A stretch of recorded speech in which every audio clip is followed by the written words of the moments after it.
Materi kali ini kita akan mendalami tentang gaya. Apakah gaya itu? Waktu SD dinyatakan bahwa gaya adalah sebuah tarikan atau dorongan. Nah, setelah SMP kita akan belajar lebih dalam bahwa gaya itu bukan saja tarikan dan dorongan, tapi dengan lebih lengkap bahwa gaya itu adalah suatu tarikan atau dorongan yang dapat membuat benda diam menjadi bergerak, atau benda bergerak menjadi diam, atau benda tersebut akan berubah bentuk dan dia dapat mengubah bentuk benda.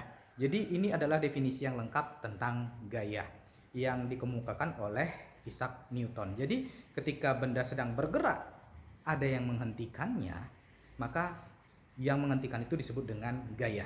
Atau ketika benda diam, kemudian ada yang mendorongnya, kemudian dia bergerak, maka yang mendorong itu juga disebut sebagai gaya. Ketika benda sebuah kaleng berubah bentuk menjadi penyok, maka akan ada gaya yang bekerja. Jadi itu adalah gaya. Nah, kemudian menurut pembagiannya, menurut jenisnya, gaya itu terbagi menjadi dua. Yang pertama adalah gaya sentuh, gaya yang bekerja hanya ketika bersentuhan, dan gaya tak sentuh atau gaya yang bekerja tanpa harus bersentuhan. Gaya sentuh itu adalah contohnya gaya tarikan atau dorongan, itu adalah gaya yang harus bersentuhan. Kemudian berikutnya gaya sentuh itu adalah gaya otot, ya, gaya satu-satunya yang dihasilkan oleh makhluk hidup. Benda mati tidak bisa menghasilkan gaya otot. Kemudian gaya sentuh berikutnya adalah gaya pegas, ya, atau bahasa sehari-hari kita sebut dengan pir, ya, pegas atau pir. Ketika dia ditarik dia akan kembali ke bentuk semula, kita dorong juga dia akan bentuk ke bentuk semula, itu disebut dengan elastisitas. Dan berikutnya adalah gaya gesek, ya, gaya yang bekerja ketika dua benda bersentuhan. Sekalipun benda yang bersentuhan itu dalam keadaan diam, tangan saya diam, tapi mengandung gaya gesek. Apalagi ketika bergerak dengan arah yang berlawanan, satu ke atas, satu ke bawah, maka akan terjadi gaya gesek. Gaya gesek itu adalah gaya yang sifatnya merusak atau dapat mengubah bentuk benda menjadi ukuran lebih kecil karena aus atau berkurang karena gesekan. Kemudian gaya berikutnya adalah gaya tak sentuh, tanpa harus bersentuhan dia tetap bekerja. Yang pertama adalah contohnya gaya gravitasi. Ya, sebuah benda tanpa harus bersentuhan akan terpengaruh gaya gravitasi. Spidol ini terpengaruh gaya gravitasi meskipun tidak tersentuh oleh lantai. Sebagai bukti, kalau saya lepas, dia akan jatuh.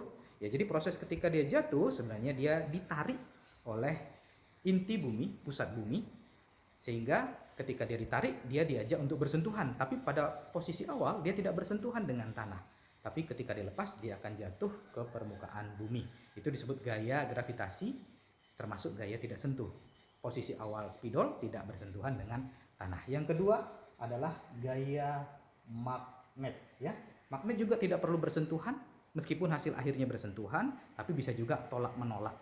Antara tarik menarik dengan tolak menolak itu tidak perlu bersentuhan.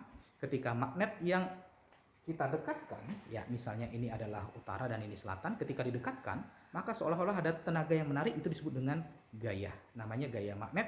Ketika dia sejenis akan tarik menarik, ketika dia berlawanan jenis, ketika dia sejenis akan tolak menolak, ketika dia berlawanan jenis dia akan tarik menarik. Tanpa harus bersentuhan dia sudah terpengaruhi oleh medan magnet, itulah yang disebut sebagai gaya magnet. Gaya magnet termasuk gaya tidak sentuh. Dan yang terakhir adalah gaya listrik, ya.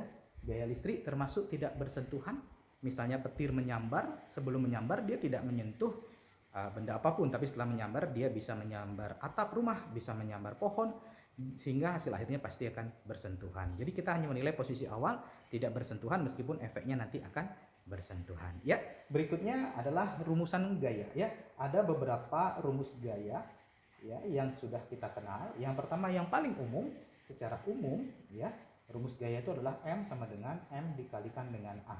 Ya, gaya adalah massa dikalikan dengan percepatan. Ketika sebuah benda bergerak dipercepat atau diperlambat, direm atau digas, maka dia akan timbul gaya. Gayanya dengan rumus F sama dengan M dikalikan dengan A. Nah, contoh yang lain misalnya gaya pegas, ya. Kalau dia gayanya gaya pegas, ya, rumusnya beda lagi. F sama dengan, ya, K dikalikan delta X, dengan K adalah kekuatan pegas untuk kembali ke bentuk semula, dan X adalah perubahan panjangnya, ya. Kalau gaya listrik baru saja kalian pelajari kelas 9, ya, namanya gaya listrik statis, yaitu F sama dengan K Q1 Q2 per R kuadrat. Ya, jadi ini beberapa rumusan-rumusan gaya yang sudah kita kenal. Nanti di SMA pelajaran gayanya akan lebih variasi lagi dengan contoh-contoh gaya yang berbeda, dengan soal-soal yang berbeda, dengan cara pengerjaan yang berbeda. Demikian penjelasan awal tentang gaya.